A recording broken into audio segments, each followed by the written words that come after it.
My name is Heather. I'm 26 years old, and I've always been the designated punching bag for my family's idea of humor. Their latest prank? Canceling my train ticket and leaving me stranded at the station when I was supposed to attend my grandmother's 80th birthday. They thought it was hilarious. I didn't. For years, I've laughed off their jokes at my expense, but this time they crossed a line. And let me tell you, they had no idea what was coming when I decided to cancel some important things of theirs too. Before I dive into this story, let me know where you're watching from in the comments, and don't forget to hit like and subscribe if you've ever had to teach someone a lesson about respect. Growing up in Lexington, a quiet suburb just outside of Boston, my family always seemed picture perfect to outsiders. My father, Richard, worked as a financial advisor. My mother, Patricia, ran a successful event planning business from home. My older brother, Kyle, was the high school football star, and my younger sister, Ashley, was the artistic one with impeccable social skills. Then there was me, Heather, the middle child who somehow became the permanent target of what my family called good-natured fun. Our family's prank culture started when I was around 8 years old. At first, it was innocent enough, hiding my stuffed animals or telling me school was canceled when it wasn't. But as I grew older, the pranks became more elaborate and increasingly humiliating.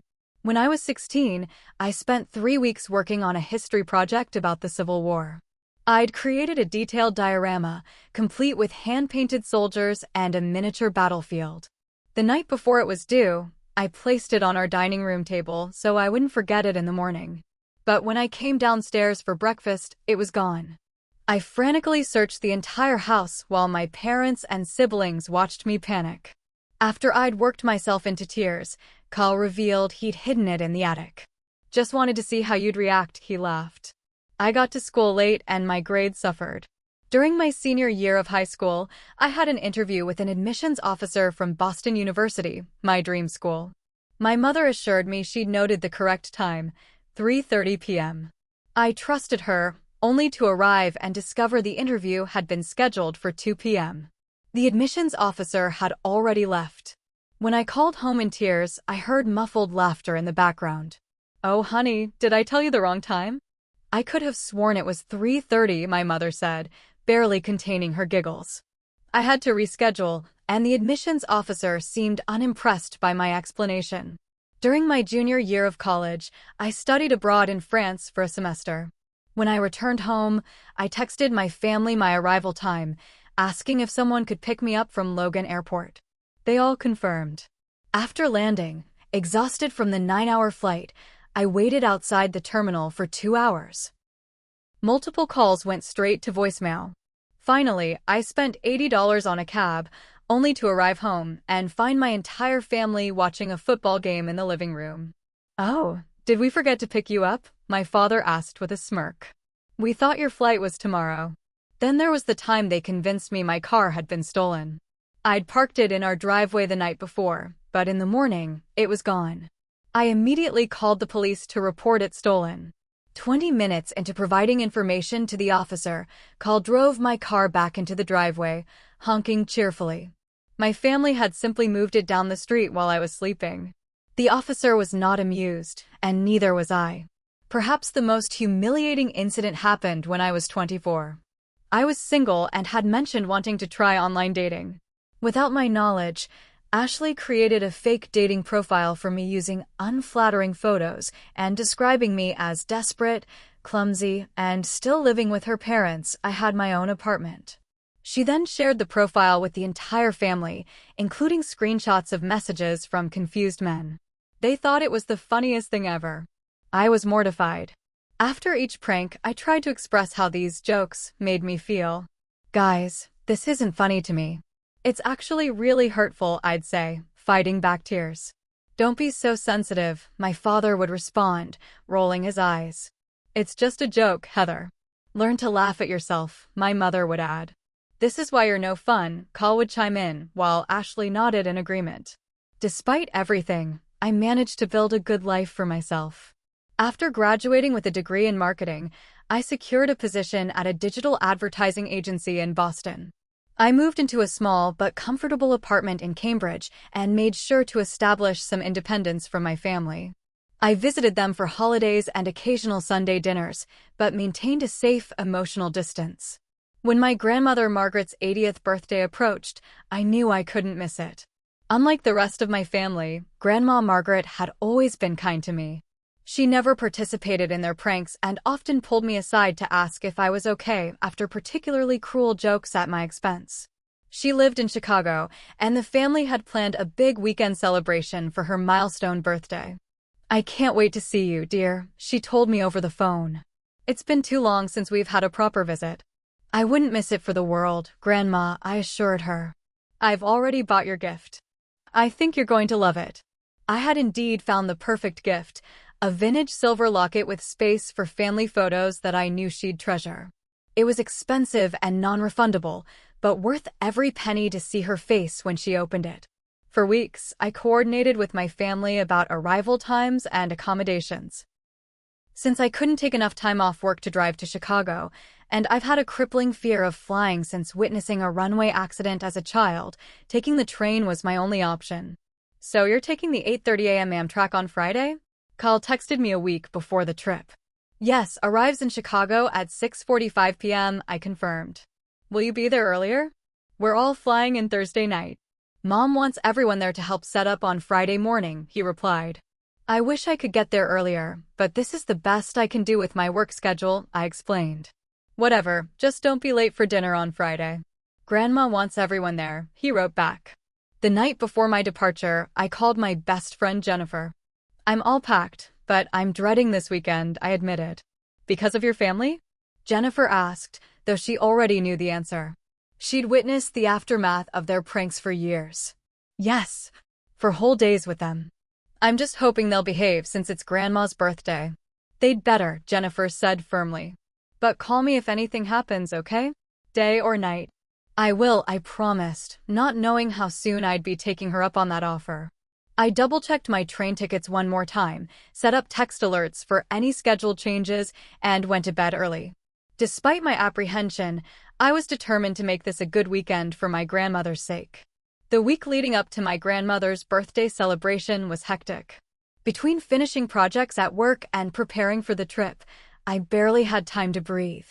My boss had been reluctant to approve my Friday off, given that we were in the middle of a major campaign launch, but I'd worked overtime all month to ensure everything was in order before my departure. "I've updated all the presentation decks and scheduled the social media posts through Wednesday," I told my supervisor, Emma, on Thursday afternoon. "And I'll be available by email if anything urgent comes up." "You've got everything covered, Heather," Emma assured me. "Enjoy your grandmother's birthday. Family time is important." If only she knew, I thought to myself. I'd booked my train ticket 2 months in advance, a non-refundable fare that cost nearly $200. The Amtrak Lake Shore Limited would take me from Boston to Chicago in about 20 hours, which meant I needed to be prepared for a long journey. I'd packed snacks, downloaded movies and podcasts to my iPad, and even brought a small travel pillow to make the ride more comfortable. On Thursday evening, I laid out my outfit for the next day: comfortable jeans, a soft sweater, and slip-on shoes perfect for a long train ride. I packed my suitcase methodically: 3 nice outfits for dinners and the birthday party, casual clothes for daytime activities, toiletries, and, of course, my grandmother's carefully wrapped gift. I'd even included a birthday card signed with an especially heartfelt message, thanking her for always being my ally. My phone buzzed with a text from Ashley. "Don't forget we're meeting at Grandma's house at 7 p.m. tomorrow for dinner. Mom's making her famous pot roast." "I'll be there," I texted back.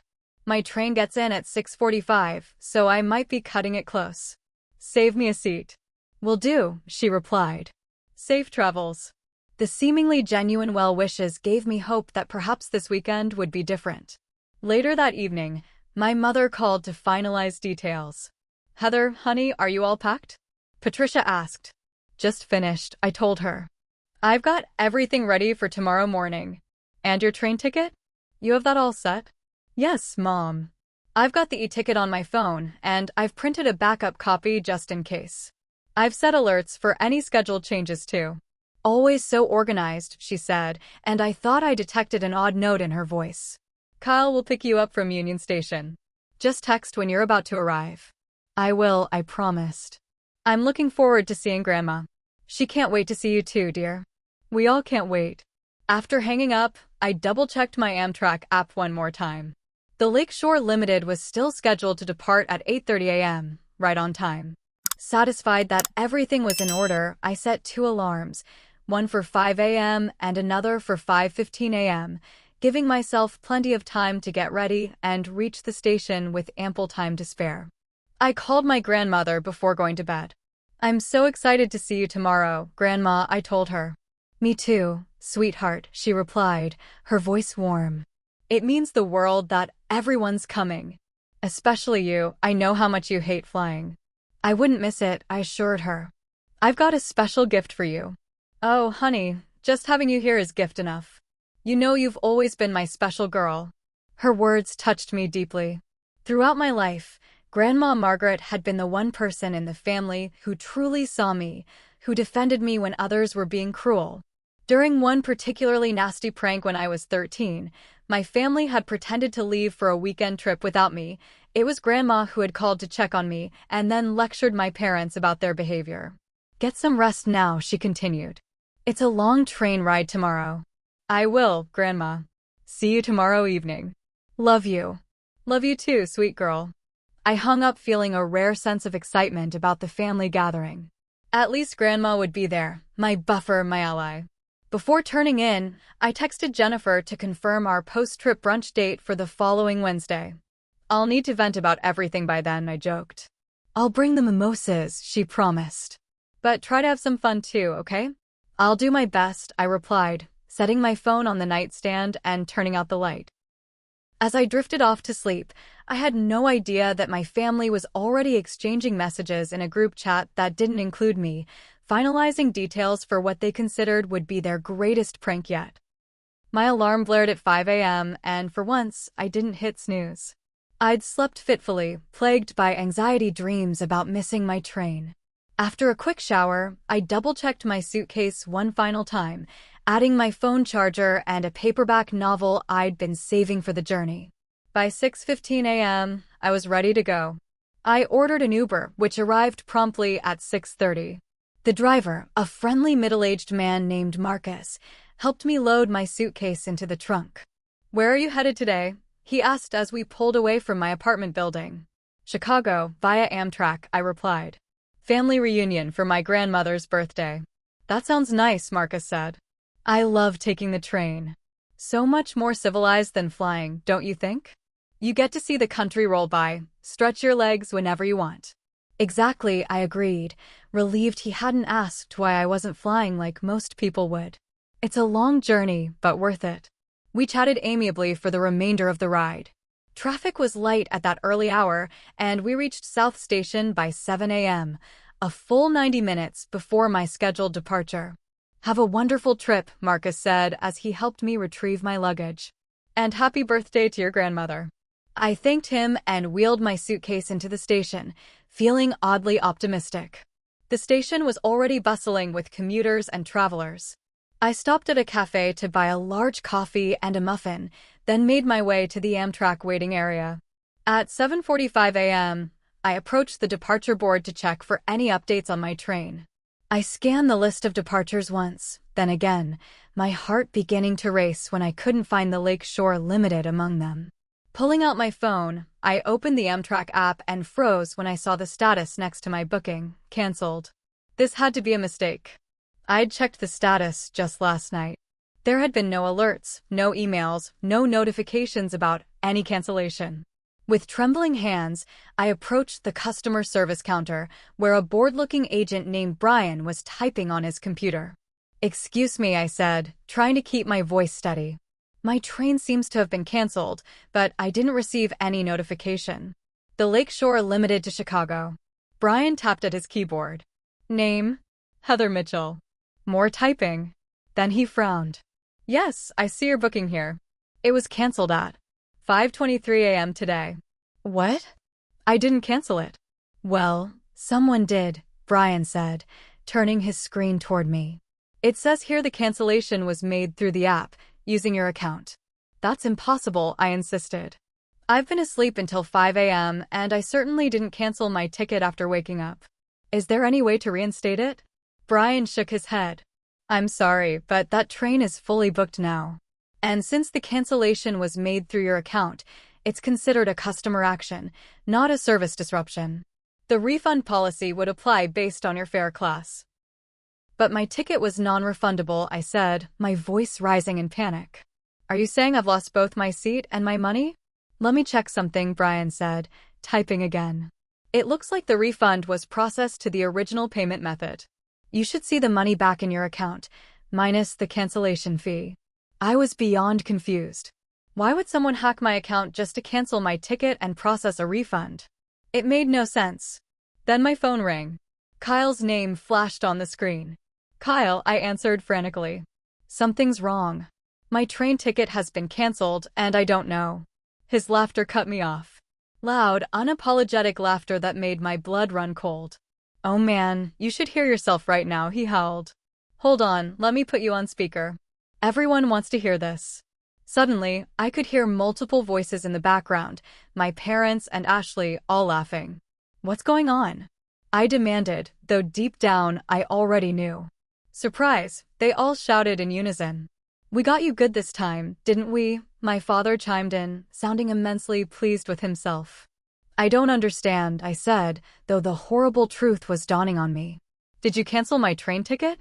Ashley figured out your Amtrak password, Kyle explained, still chuckling. It wasn't hard. You always use some variation of your cat's name. We waited until early this morning to cancel it, so you'd already be on your way to the station. Classic. But why? I asked, my voice barely a whisper. Because my mother joined in. We actually booked you a flight instead. Surprise. It leaves at noon. We know you hate flying, but it's time you got over that silly fear. This way, you'll get here much faster. I felt like I'd been punched in the stomach. They knew about my severe flying phobia, not just a preference, but a debilitating fear that caused panic attacks so severe I'd once had to be sedated after merely entering an airport. I can't fly, I said shakily. You know I can't. I'll have a panic attack. Oh, don't be so dramatic, my father dismissed. People fly every day. Just take a Xanax or something. I'm not on any anxiety medication, I reminded him. And there's no way I can just get on a plane. Why would you do this? Because we love you and want to help you overcome your fears, my mother said in that saccharine voice she used when pretending to be concerned. No, you don't, I said, surprising even myself with the coldness in my tone. You think it's funny to watch me suffer? Come on, Heather, Ashley interjected. Don't make this a bigger deal than it is. Either take the flight or don't come. But don't ruin Grandma's birthday with your drama. Put Grandma on the phone, I demanded.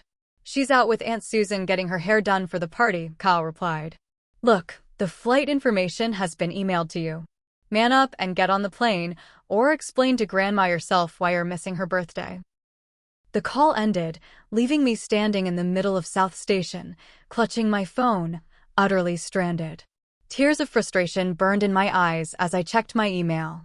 Sure enough, there was a confirmation for a one-way flight to Chicago, departing at 12:10 p.m. A flight I knew I couldn't take. I sat down heavily on a nearby bench, trying to process what had just happened. My family had deliberately sabotaged my carefully planned trip, knowing full well that their alternative was something I physically and emotionally couldn't handle. They had effectively prevented me from attending the one family event that truly mattered to me and to my grandmother. With shaking hands, I called the one person who would understand. Jennifer? They did it again. Another prank. My voice broke as I explained what had happened. Those absolute monsters, Jennifer said, outrage clear in her voice. Can you book another train? I checked the Amtrak app again. Nothing available until tomorrow afternoon. I'd missed the entire birthday dinner and most of the weekend. A bus maybe? 22 hours on a bus, and the next one doesn't leave until this evening. I still wouldn't make it in time. I took a deep breath. I need to call my grandmother. Do you want me to pick you up from the station? Jennifer offered. Yes, please, I said gratefully. I'll call Grandma first. After hanging up, I dialed my grandmother's number, dreading having to explain why I wouldn't be there for her special day. Grandma? "It's Heather," I said when she answered. "Heather, dear. I'm just getting my hair done for tomorrow. I can't wait to see you tonight." Her excitement made what I had to say even harder. "Grandma, something's happened. I won't be able to make it today." "What?" "Why not, sweetheart?" Concern immediately replaced the joy in her voice. Fighting back tears, I explained what my family had done. There was a long silence on the other end of the line. "I see," she finally said, her voice tight. "And they knew about your fear of flying?" "Yes. I'm very disappointed in them," she said firmly. "And devastated that you won't be here. Your gift, Heather, you can return it, can't you?" "It's non-refundable," I admitted. "But that doesn't matter. I'm just so sorry I'll miss your birthday." "This isn't your fault," my grandmother assured me. "I'll be having words with your parents and siblings." "This is unacceptable." After promising to call her later, I hung up and texted Jennifer my location. As I waited, I scrolled through my social media feed, only to see that Ashley had already posted a photo from Chicago with the caption, "Family time is the best time. Almost everyone here for Grandma's big 8-0 celebration. #family love #birthday weekend." Almost everyone. Because I was sitting alone in a train station, missing the celebration, the butt of yet another cruel joke. But as I sat there, something shifted inside me. The hurt and disappointment began to crystallize into something harder, colder, more resolved. For years, I'd accepted their behavior, made excuses for them, forgiven them time and again. Not anymore. This time, they had gone too far. By the time Jennifer's car pulled up outside the station, I had made a decision. This would be the last time my family used me as their personal entertainment. They had no idea what was coming. Jennifer found me sitting rigidly on the bench, staring into space with dried tears on my cheeks. One look at my face told her everything she needed to know. "Oh, Heather," she said softly, sitting beside me and pulling me into a hug. I remained stiff in her embrace, beyond crying now. "Let's get you home," she suggested gently, picking up my suitcase. I followed her to her car in silence, my mind racing with thoughts I'd never allowed myself to entertain before. Back at my apartment, Jennifer made tea while I changed into comfortable clothes. The reality of the situation was sinking in. I wouldn't be celebrating with my grandmother. I wouldn't be giving her the special gift I'd so carefully selected. I wouldn't have the buffer of her presence to soften my family's usual barbs. "I can't believe they'd go this far," Jennifer said, handing me a steaming mug. "Actually, scratch that. I can absolutely believe it. Your family has always been toxic, Heather. I've been saying it for years." She was right. Friends had been pointing out my family's dysfunctional dynamics since college, but I'd always defended them. They mean well, I'd insist. It's just their way of showing affection. Now those excuses sounded hollow even to my own ears. My phone buzzed with notifications. Photos were being posted in the family group chat, everyone gathered at my grandmother's house, smiling for the camera. In one image, my grandmother stood in the center, her smile not quite reaching her eyes. "Wish you were here, scaredy cat," Kyle had captioned it, followed by a laughing emoji. "Do they even care how much they've hurt you?" Jennifer asked, peering over my shoulder at the messages. "No," I said with a clarity I'd never felt before. "They don't. And they never will unless—" "Unless what?" Jennifer prompted when I didn't finish my thought. "Unless they experience it for themselves," I said slowly. "Unless they understand what it feels like to have something important taken away from them by someone they're supposed to be able to trust." Jennifer raised an eyebrow. "What are you thinking?" "I'm thinking it's time they learned about consequences."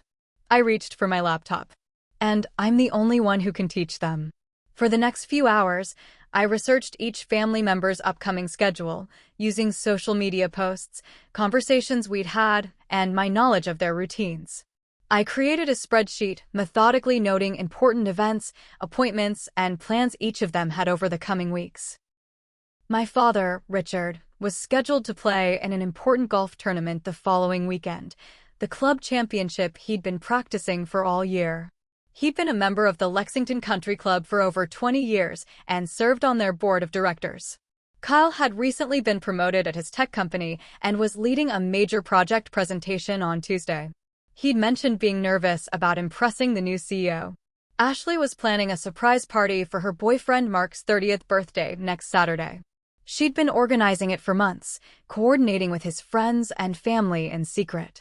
My mother's event planning business had a major client meeting on Monday, a potential contract for a corporate retreat that would be her biggest project of the year. "Are you sure about this?" Jennifer asked as she watched me compile the information. "This isn't really like you, Heather." "That's the problem," I replied. "I've always been the nice one, the forgiving one, the one who laughs it off when they hurt me. And what has it gotten me? More pain. More humiliation." I closed my laptop decisively. This isn't about revenge. It's about teaching them that their actions have consequences. "Fair enough," Jennifer conceded. "What's the plan?" "I'm not going to stoop to their level. I'm not going to be cruel or humiliating. But I am going to make sure they understand exactly how it feels when someone disrupts something important to you." By Sunday evening, my family was still sending photos and videos from Chicago, seemingly oblivious to the pain they'd caused. My grandmother had called twice, expressing her disappointment in them and her sadness that I wasn't there. I assured her I was fine, though we both knew it was a lie. "I've told them exactly what I think of their behavior," she said firmly. Though I doubt it made much difference. They never seemed to understand the impact of their actions. "Don't worry, Grandma," I replied. "I think they're about to learn." After hanging up, I finalized my plans. Everything was in place. I sent one last text to the family group chat. "Hope everyone's having a wonderful time. Enjoy the rest of the weekend." My phone immediately lit up with responses. "Kyle, should have manned up and taken the flight." "Ashley, Grandma was really disappointed you weren't here." "Mom, we saved you some cake." "Dad, next time, don't be such a baby about flying." I turned off notifications and set my phone aside.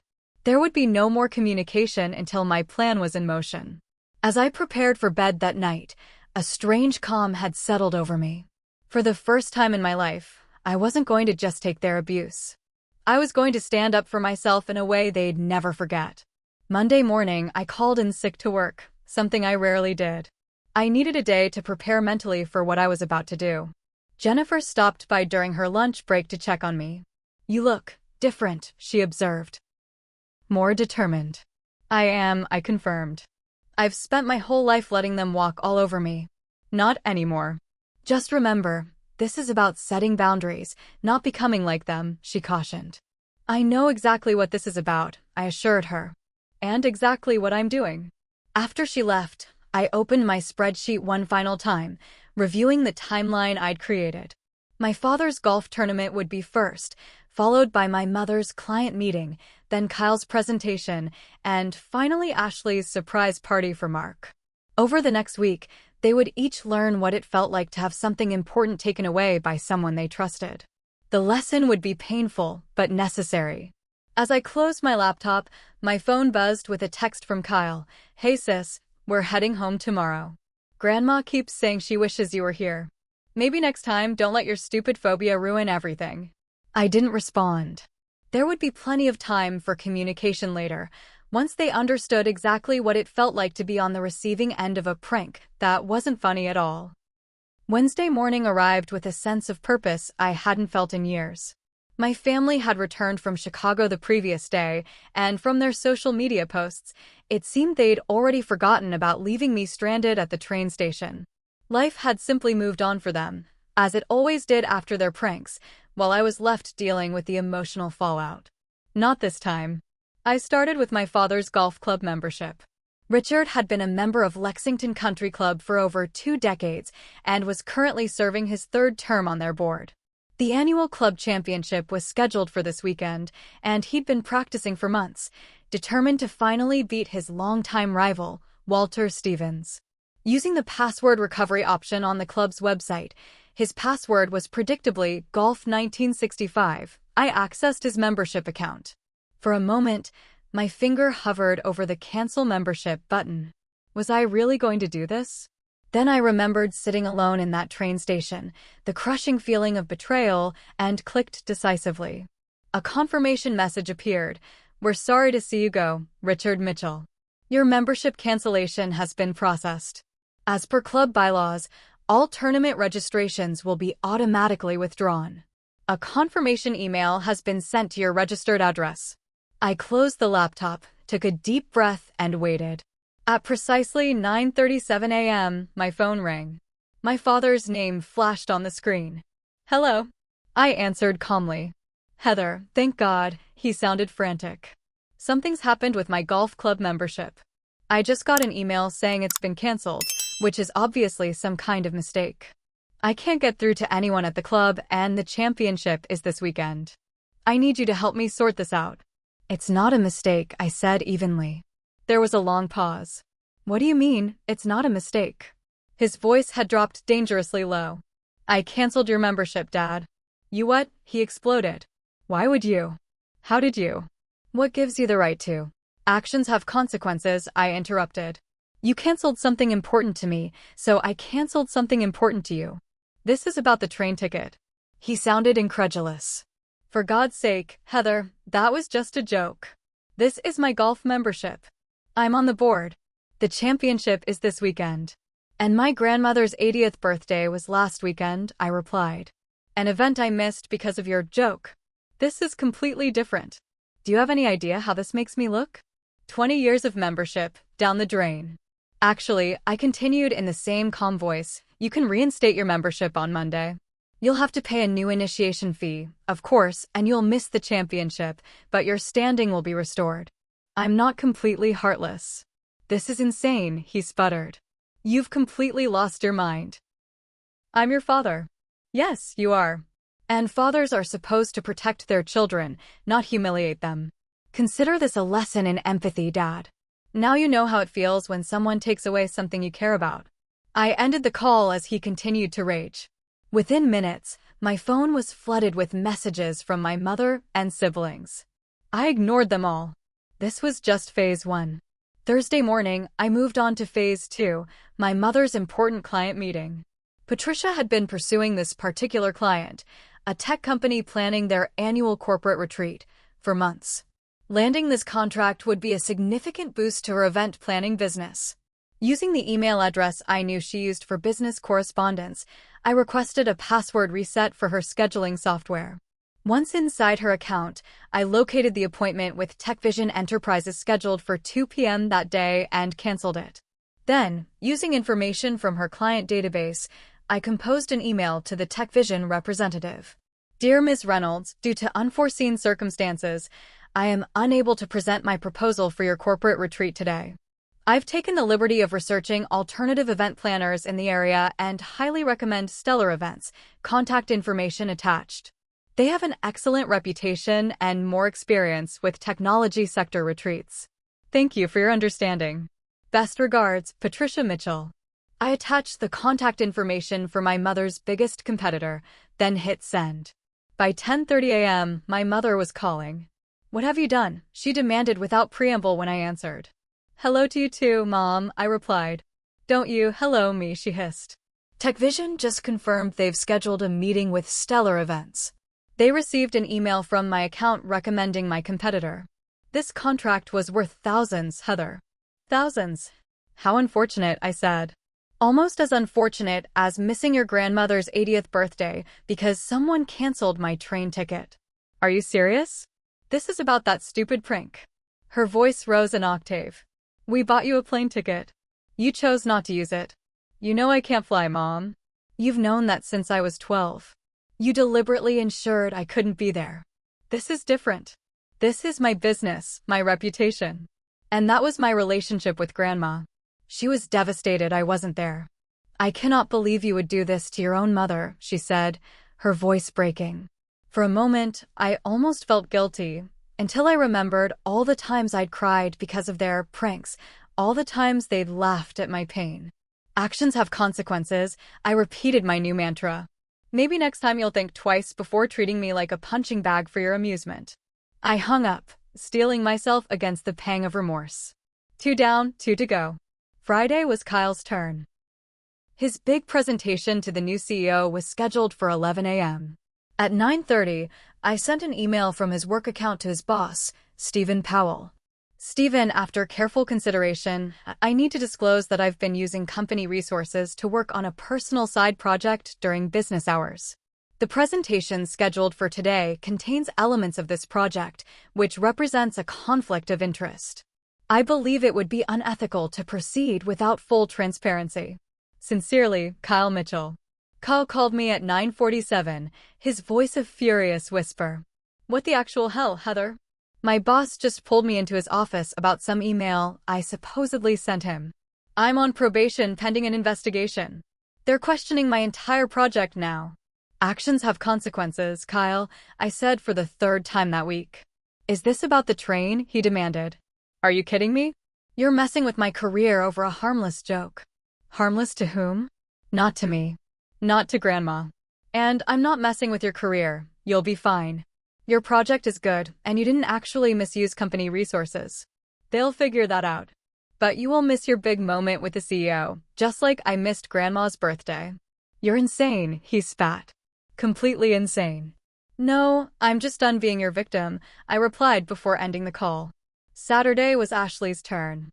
She had been planning her boyfriend Mark's surprise 30th birthday party for months, coordinating with his friends and family to ensure he had no idea. The party was scheduled for 8 p.m. at his favorite restaurant. At 3 p.m., I texted Mark from a prepaid phone. Hey Mark, this is Lisa, one of Ashley's friends. I wasn't supposed to say anything, but I feel bad keeping this secret. Ashley has planned a surprise party for your birthday tonight at the Bourbon Street Grill at 8 o'clock. She wanted me to subtly find out if you're free, but I thought you might want to know directly so you can act surprised. Don't tell her I told you. At 7 p.m., I received the expected call from Ashley. You ruined everything, she screamed without introduction. Mark's friend just called to ask if the party was still on because Mark mentioned knowing about it. Do you know how hard I've worked on this? He was genuinely surprised when he walked in an hour early and nothing was ready. The restaurant staff was confused, his parents weren't even there yet, and I looked like an idiot. That's terrible, I said. Almost as terrible as sitting alone in a train station after discovering your ticket has been canceled by your own family. This is different. This was important. So it was Grandma's birthday, I countered. Important to her, important to me. You're so petty, she seethed. I can't believe you'd stoop this low. I learned from the best, I replied.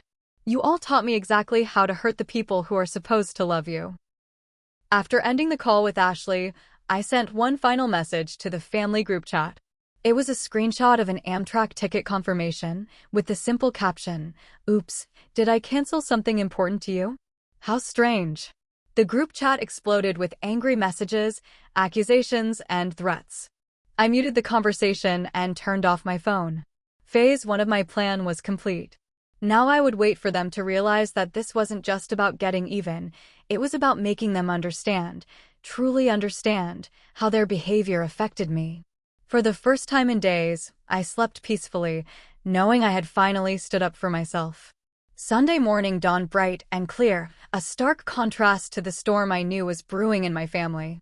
I spent the day in peaceful solitude, cleaning my apartment, catching up on reading, and deliberately avoiding my phone.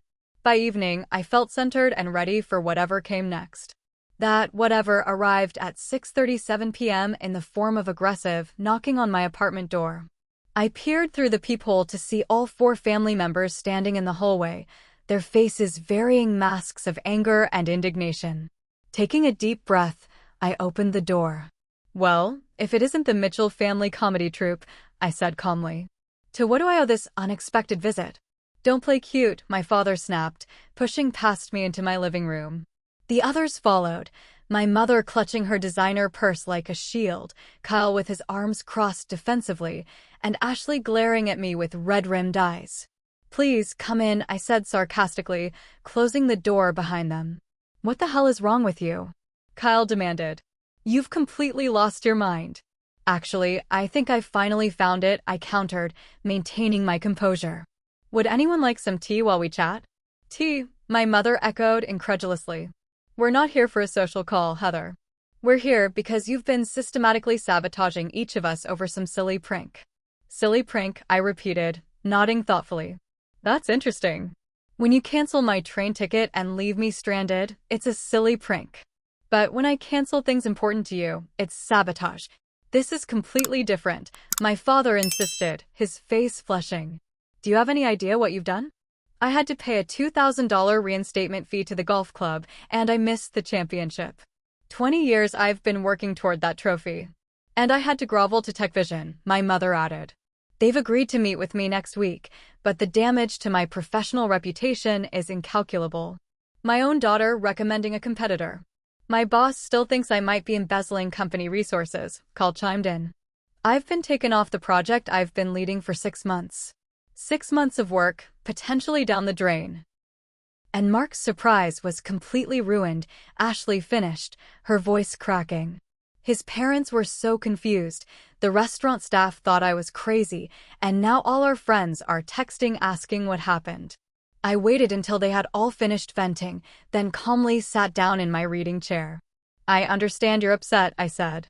It's devastating when something you care about is disrupted or taken away, isn't it? When your plans are destroyed. When you're humiliated in front of people whose opinions matter to you. If you understand, then why did you do it? Ashley demanded. Because now, maybe, you can begin to understand how I felt every single time you've pulled one of your pranks on me. Oh, come on, Kyle scoffed.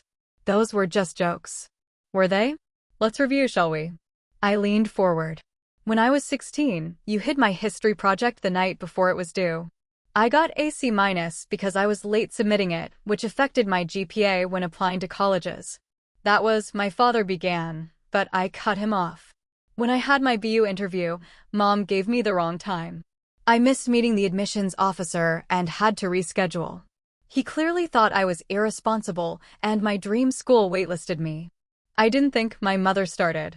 When I returned from studying abroad, exhausted from a 9-hour flight, you all pretended to forget picking me up. I spent 2 hours waiting, worried something had happened to you, only to find you all watching football when I finally made it home. We were going to, Kyle tried to interject. You reported my car stolen when you'd just moved it down the street. I had to file a police report. Do you have any idea how that could have affected me if they'd thought I was filing a false report? The officer understood. My father attempted. And then there was Ashley's fake dating profile, I continued, my voice growing harder. Using unflattering photos of me, describing me as desperate, sharing the cruel messages men sent with the entire family. Do you know how humiliating that was? How violating? It was just, Ashley began. And the final straw, canceling my train ticket to Grandma's 80th birthday. The one family event that truly mattered to me, knowing full well I couldn't take the flight you booked instead. You deliberately ensured I would miss it, then had the audacity to blame me for not being there. A heavy silence fell over the room. For perhaps the first time, they seemed to be actually hearing me. Each time, I continued more softly, I told you how much these pranks hurt me. Each time, you dismissed my feelings, told me I was too sensitive, that I couldn't take a joke. Each time, you made me feel like there was something wrong with me for being hurt by your cruelty. We never meant to be cruel, my mother said, her voice small. Intent doesn't negate impact, I replied. You knew these jokes caused me pain, but you continued anyway because my feelings mattered less than your amusement. So this was what? Revenge, my father demanded, though with less heat than before. No, this was a lesson in empathy. For the first time, you've experienced what it feels like to be on the receiving end of someone disrupting something important to you. The difference is, I was upfront about it. I didn't laugh at your distress or tell you that you were overreacting. Kyle shook his head. You could have just talked to us. I have been talking to you for years, I said wearily. You never listened. Ashley, who had been unusually quiet, finally spoke up. I never realized. I mean, when you put it all together like that, it sounds pretty awful, doesn't it? I finished for her. She nodded, looking genuinely contrite. I'm sorry, Heather. I really am. My mother sighed deeply, the anger seeming to drain out of her. I suppose we have been rather thoughtless. Thoughtless is a generous way to put it, I said. What you've been is cruel. Now wait a minute, my father interjected, still defensive. We're family. Families tease each other. You can't just. Richard, my mother interrupted, surprising us all. She's right. We've been cruel. Look at what we did last weekend. We prevented her from attending your mother's 80th birthday. Knowing how close they are, knowing about her fear of flying. If someone did that to me, I'd be heartbroken. My father fell silent, the fight visibly leaving him. Kyle uncrossed his arms, his posture softening. I still think you went too far, he said to me, but I get your point. We've been pretty awful to you over the years. And it stops now, I said firmly. I'm not going to be your punching bag anymore. If you want a relationship with me moving forward, it needs to be based on mutual respect. The conversation continued for another hour, vacillating between tense confrontation and cautious reconciliation. My father remained the most resistant to acknowledging the harm they'd caused, but even he eventually conceded that things had gotten out of hand. By the time they left, there was a tentative truce. No one was entirely satisfied. My family still felt I had gone too far, and I wasn't convinced they truly understood the depth of pain they'd caused over the years, but it was a start. After closing the door behind them, I collapsed onto my couch, emotionally drained but also strangely liberated. For the first time, I had stood my ground and demanded to be treated with dignity. Whether or not it changed their behavior in the long term remained to be seen, but something fundamental had shifted in me. I would never again silently accept their mistreatment. The following week was eerily quiet. No texts, no calls, no social media interactions from any family member. I focused on work, met friends for dinner, and began to wonder if perhaps I had permanently damaged my family relationships. The thought brought both sadness and relief. Sadness at the loss of what could have been, relief at the absence of their toxicity. Then, on Friday evening, my phone rang. It was my grandmother. "Heather, dear," she said when I answered. "How are you holding up?" "I'm okay, Grandma," I replied. "How was the rest of your birthday weekend?" "Less enjoyable without you," she said frankly. "But that's not why I'm calling. I wanted to let you know that I'm proud of you." "Proud of me? For what?" "For finally standing up for yourself. Your mother called me yesterday, quite upset about the terrible things you'd done to all of them. But when I pressed her for details and context, the whole story came out. And you're not mad at me?" I asked, surprised. "Mad? Darling, I've been waiting years for you to put them in their place. I only wish you hadn't had to miss my birthday to find your courage." Her words brought tears to my eyes. "I've missed you, Grandma. I've missed you too. Which is why I've booked a train ticket to Boston next weekend. I thought we could have our own celebration." "I'd love that," I said, smiling through my tears. "Good. And Heather?" "Yes." "Don't back down. They need to learn that respect is a two-way street." After hanging up, I felt a new sense of peace. Whatever happened with my family moving forward, I had my grandmother's support and, more importantly, my own self-respect. The road to healing would be long, but for the first time, I was walking it on my own terms. 1 month after the confrontation in my apartment, I found myself on an Amtrak train heading to Chicago. This time, my ticket remained uncanceled, and I arrived at Union Station exactly as scheduled. My grandmother was waiting for me, her face lighting up when she spotted me among the disembarking passengers. "Heather, darling," she called, waving enthusiastically. I rushed to embrace her, feeling the familiar comfort of her arms around me. "I'm so glad to see you, Grandma." "Not half as glad as I am to see you," she replied, squeezing me tight before releasing me to look me over. "You look different. Stronger." "I feel different," I admitted as we made our way to a waiting taxi. "More myself, I guess." During the ride to her home, we caught up on the events of the past month. I told her about work, my friends, the book club I'd recently joined. She filled me in on her garden, her bridge club, and the latest neighborhood gossip. Neither of us mentioned my family until we were settled in her cozy living room with cups of tea. "So," she said finally, fixing me with her perceptive gaze. "Have you spoken to them?" "Not much," I replied, cradling my cup. "Mom texted last week asking if we could meet for coffee when I get back from visiting you." "And what did you say?" I said yes. "I'm not interested in cutting them off completely, Grandma. I just need them to understand that things have to change." She nodded approvingly. "That's wise. Family is complicated, but it's also important. Speaking of which, I had a long talk with each of them after your, shall we call it your teaching moment." I couldn't help but laugh at her choice of words. "Is that what we're calling it now?" Well, it certainly taught them something, she said with a twinkle in her eye. I've never seen your father so flummoxed. Or your mother so reflective. Even Kyle and Ashley seemed to be reconsidering their behavior. Really? I asked, surprised. Really? Your mother actually apologized to me for their prank ruining my birthday weekend. Said she'd never stop to think about how their jokes affected you, or anyone else caught in the crossfire. That's unexpected, I admit it. People can surprise you, dear. Sometimes in good ways, sometimes in bad. The important thing is that you've shown them there are consequences to treating you poorly. Now it's up to them to decide if they want to be better. The weekend with my grandmother was healing in ways I hadn't anticipated. We visited her favorite museum, had dinner at charming local restaurants, and spent hours looking through old family albums.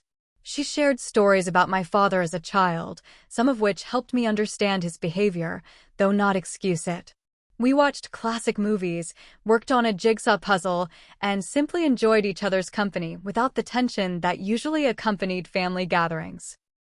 On Sunday evening, before my return trip to Boston, she presented me with a small velvet box. I meant to give this to you on my birthday, she explained as I opened it to reveal a delicate silver locket, remarkably similar to the one I'd bought for her. Great minds think alike, it seems, she added with a smile when I showed her my gift to her. We exchanged lockets, each helping the other fasten the chain.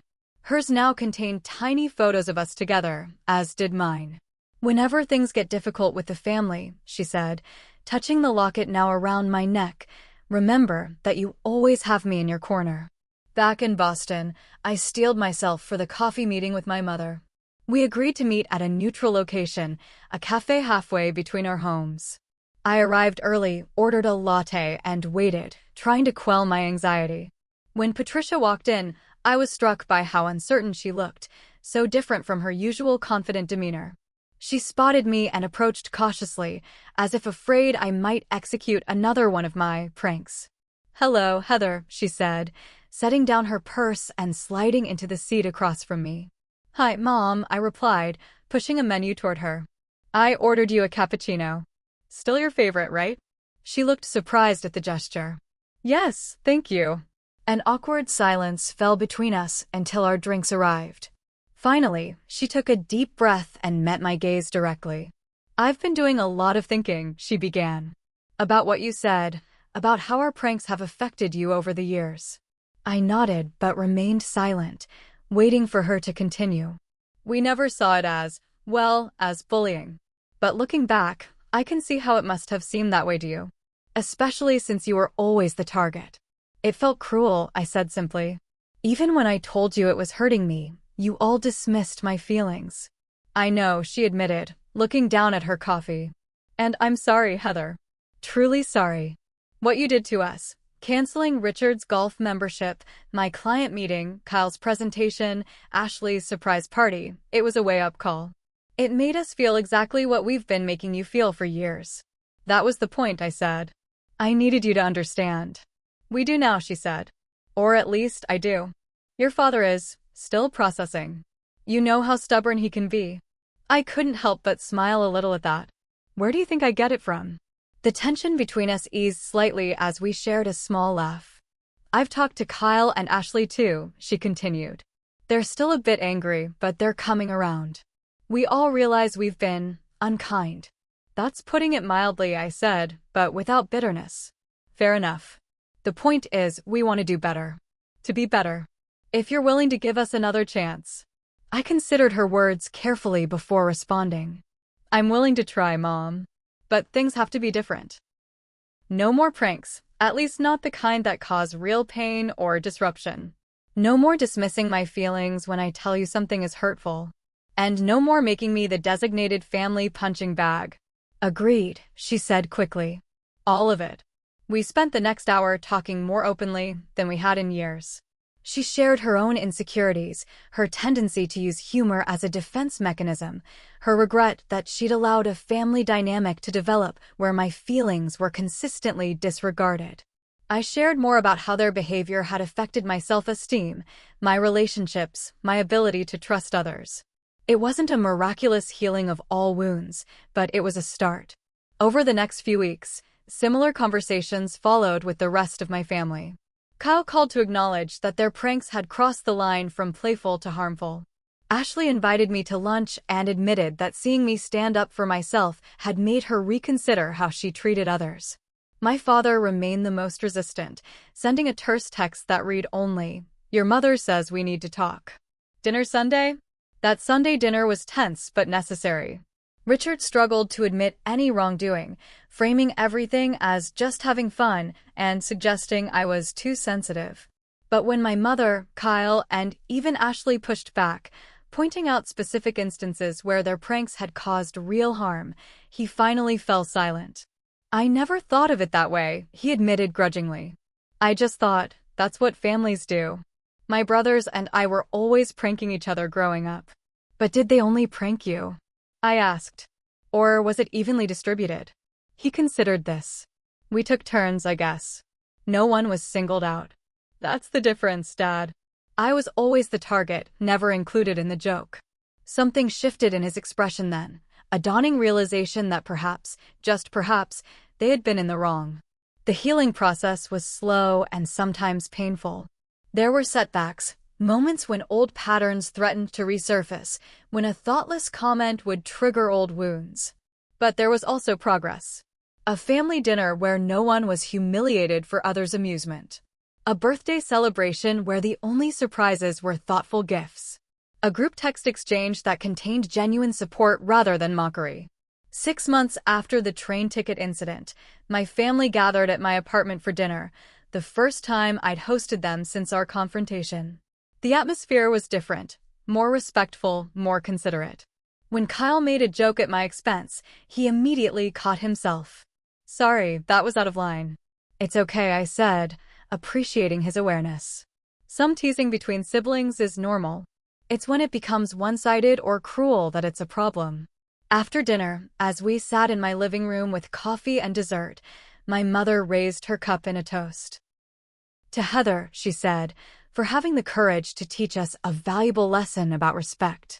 "And to family," my grandmother added, having insisted on taking the train from Chicago for this gathering, "who can learn and grow together, even when it's difficult." As I looked around at their faces, imperfect people who had caused me pain but were now genuinely trying to do better, I felt a sense of peace I hadn't thought possible. Not everything was resolved, not every hurt was healed, but we were moving in the right direction. "Thank you for not giving up on us," Ashley said softly.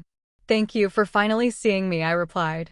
Later that night, after everyone had gone, I sat alone in my apartment, reflecting on the journey of the past 6 months. The person who had sat stranded in that train station, humiliated and powerless, felt like a different version of myself, someone I had left behind. In her place stood a woman who had found her voice, set her boundaries, and demanded the respect she deserved. It hadn't been easy. It hadn't been perfect. But it had been necessary, both for me and, somewhat surprisingly, for my family as well. As I fingered the locket my grandmother had given me, I thought about the difference between revenge and teaching. Revenge seeks to hurt others as you have been hurt. Teaching seeks to help others understand your pain so they can choose to be better. What I had done might have seemed like revenge on the surface, but its true purpose, and its outcome, had been education. My family had learned that their actions had consequences. I had learned that I was stronger than I knew. And together, we were learning how to build relationships based on mutual respect rather than power and humiliation. Have you ever had to stand up to family members who didn't respect your boundaries? Share your experiences in the comments below. Don't forget to like this video if you found it helpful, subscribe for more stories about setting healthy boundaries, and hit that notification bell so you don't miss any updates. Remember, sometimes the most important lessons come from the most difficult experiences. Thank you for watching, and take care of yourselves and each other.